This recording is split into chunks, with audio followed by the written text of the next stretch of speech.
கோவம் வருமா வராதா சொல்லுங்க. மஞ்சள் தேய்ச்சி குளிக்கிறியா மஞ்சள் தேய்ச்சி குளிக்கிறியான்னு கேக்குறான். ஒரு பொம்பளை மஞ்சள் தேய்ச்சி குளிக்காம ஆம்பளை மஞ்சள் தேய்ச்சி குளிப்பாங்க. பொறுக்கு படுத்துருக்கத பாரு மாடு மாறி.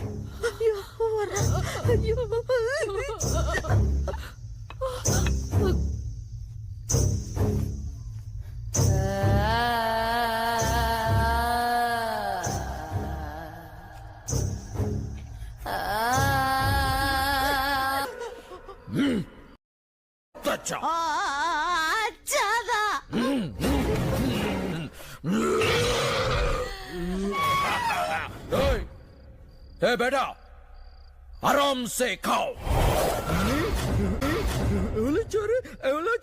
எல்லாம் நீதான் இங்க பார். இதான் டிட்டன் டிட்டி பாய். சிட்டி பைதா